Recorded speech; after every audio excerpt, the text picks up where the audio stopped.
Okay, I'm back. But yeah, so it's going to be stressful. And um, she's the oldest of my children. And part of the problem is that she preyed on the rest of the children. And so, we've been through it. We've been through Child Protective Services. We've been through um, being accused that we cared more about our adopted daughter than our biological children. And so there was a security risk in our home. And, I mean, you name it, my husband and I have been through it, and the only thing that kind of makes sense of the whole thing for us is prayer and the Lord Jesus, and just to pray to him and tell him this is what's going on with me, this is some scary stuff, I don't know what to do, and I don't know how to handle this, has been the only thing that really has made sense of everything for us, So anyway, my mom, after talking to my mom, and she said, she kind of gave me some clarity on what was going on. I really prayed about it. I started praying about it, and I really was asking God, to really give me clarity on me, on myself, and why am I feeling this way now, and why am I feeling that way, you know, um, 2 days ago? Why was I feeling that way 2 days ago? And not immediately becoming upset with the surgery and saying, oh no, and all these type of things. I don't know what's going on, and but to really just to be able to understand what is going on with me, and and if I can't, all kinds of bugs out here, but not automatically being down on myself and being afraid of that the worst is going to happen, and all these type of things, because the way I have it in my heart is that um, you have to stay encouraged. You have to stay encouraged because Satan, who is our enemy, he wants us to feel like a failure, even when we're not. Because if he can get us to feel like a failure, then he can get us to fail. And so, whether you're a Christian or not, and whether you have that belief or not, I think you can still kind of use the premise of having positive thoughts. Don't let yourself have negative thoughts, because the negative thoughts, that's what kind of sabotages your own journey, and so those are the kind of things I've been thinking about, and not worrying about, like for me, I have a lot of illnesses, one of my doctors joked and said that I was the sickest, healthy-looking person he'd ever seen. So for me on the outside, I look great.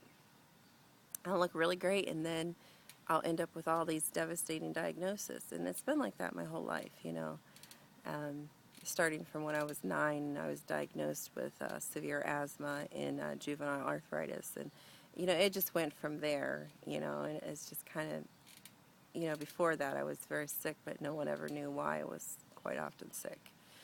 But anyway, so, for this surgery, I went into it with some trepidation, even though I'd been researching it for 10 years, I went in with some trepidation, but I thought, I'm 40 years old. This is my decision. I've waited long enough. I've researched it long enough.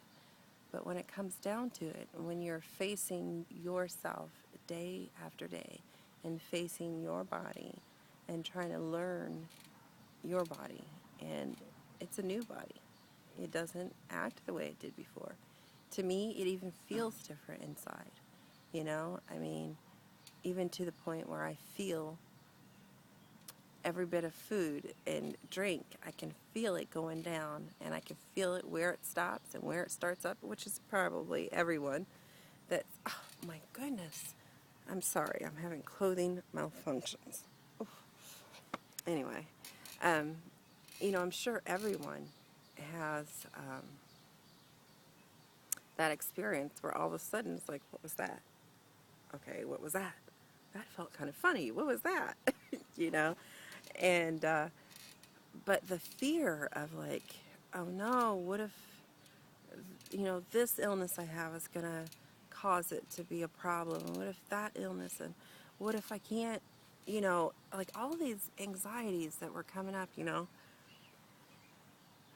to really just get a handle of it on it in my mind, So for pre-oppers out there, and I know I've got a lot of you watching that are getting ready to get your surgery, and my video when I was kind of down, I think it probably gave a couple people some worries. But what I would say to you is plan on some uphill battles, plan on some down days, plan on being confused sometimes. And then if you're not, it's just a happy surprise, I mean, some people, it's just smooth sailing for them, but I don't happen to be one of those people. And I'm losing weight steadily. I mean, I'm steadily losing weight, so it's not that at all. But for me, it's just trying to deal with the way I feel while all of this is happening, and my emotional state with whatever's going on around me. So I just want to encourage everyone to just be prepared for that, because we know all the technical stuff. I mean, most of us, I would say it's rare if you haven't researched and that you don't know all of the technical, what to expect. And then we watch YouTube videos, and so we hear so many stories. So we understand there's several scenarios, like everyone's different, and there's different, experiences for everyone. But to really say to yourself, my experience is going to be unique to me. I'm an individual, and my experience is going to be unique to me.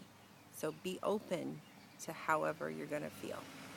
Be open to that your feelings may change day to day. But be ready to tell yourself every day, this was a good decision. This was the best decision I've ever made. And that's in the up day, in the down days, this was a good decision. I made this decision for me, I had to do that because I'm one of those people that's self-sacrificing and making all kinds of choices for my family and to the betterment of everyone else. But this decision was the most selfish decision I've ever made in my life. And this was a good decision. And I'm glad about that. And I can't wait for my next weigh-in on Tuesday. And I'll talk to you all then. Thanks for listening, my friends.